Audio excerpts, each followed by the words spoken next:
have seen it with an audience for the first time. I saw it on Friday, and it was very, very exciting. It was not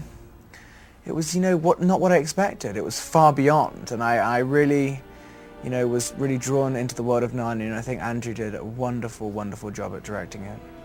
The strategy kind of going in was really not that different from the strategy of the first film, which was really to take this story that C.S. Lewis wrote and imagine it was a real event. I kind of decided that I would first of all make something that was reflective of my memory of the book, but my memory of the book was somehow more realistic than the book was itself. So I kind of decided to treat it as if this was a thing that really happened.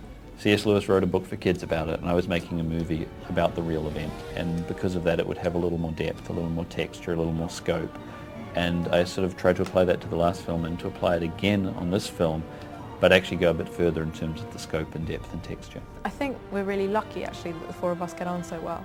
I'm sure it had something to do with the casting, but it's a sign of how close we are that we kept in touch, but it's a sign of how close we are that we can spend time apart, come back together and instantly slot back into the same groove.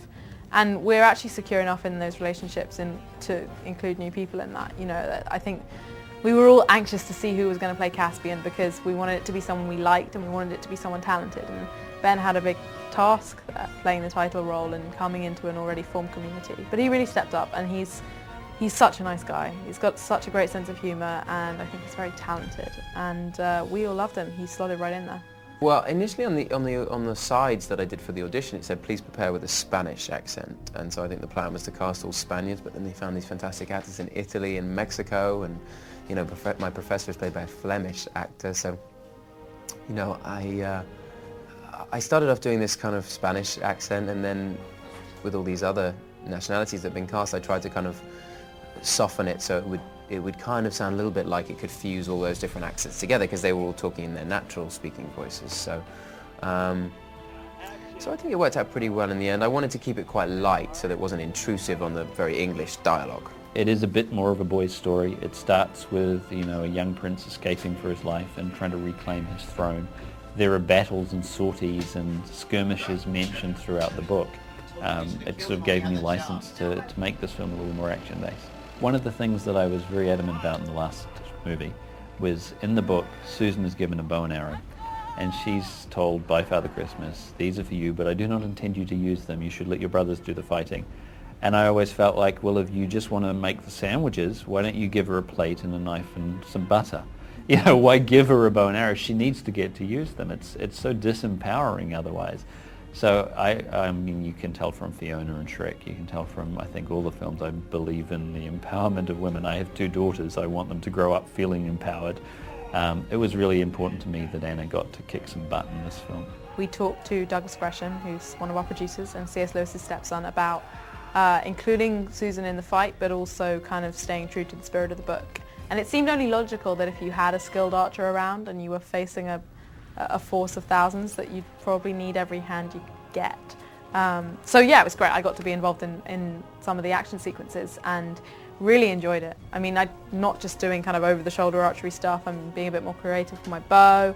And I think it's nice to see Susan step up to the plate. I really enjoyed doing the horse riding as well.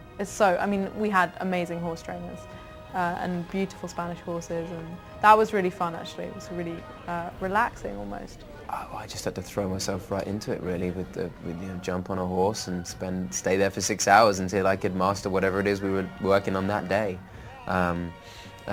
We filmed pretty much chronologically. So with the horse chase sequence at the beginning, I was doing a lot of horse training so I could go through the rivers, and so I could slalom through the trees and go up and down the ramps. And then with the battles and the night raid sequences near the end, I would do more of the sword fighting and the choreography, and so I'd feel really comfortable with that because as a prince he should be able to do these things. So if he can do them, I have to be able to do them. I think the most challenging scene was in fact the horse stunt, where I had to chase a galloping horse at speed, grab hold of the saddle, flying kick a guy that was coming towards me, knock him down, get on the ground and jump on the back of the horse and ride out, all while the horse was galloping. And I was extremely nervous before the stunt. It was at night, the ground was wet, the horse is a horse, it's an animal, you don't know what it's going to do.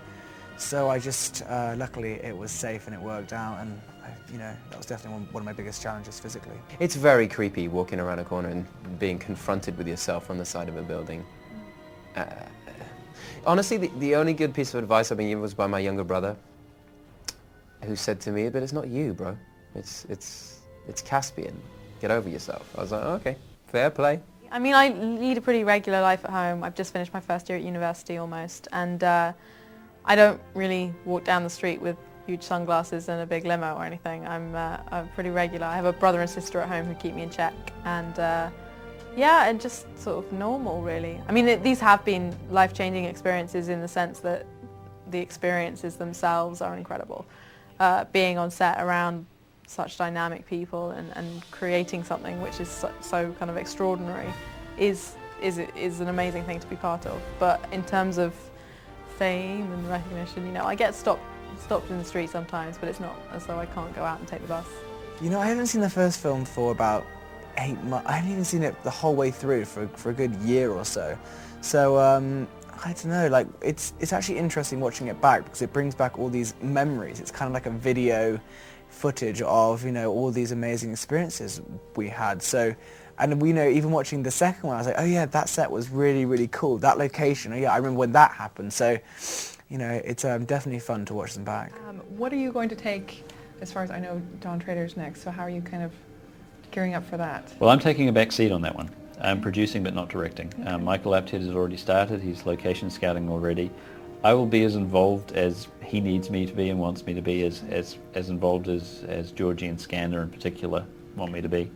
But I do intend to let Michael make his own film. I want to make sure that it feels like it comes from the same world. I want to make sure it's as true to the books as these films were. But ultimately it is Michael's film and I need to let go.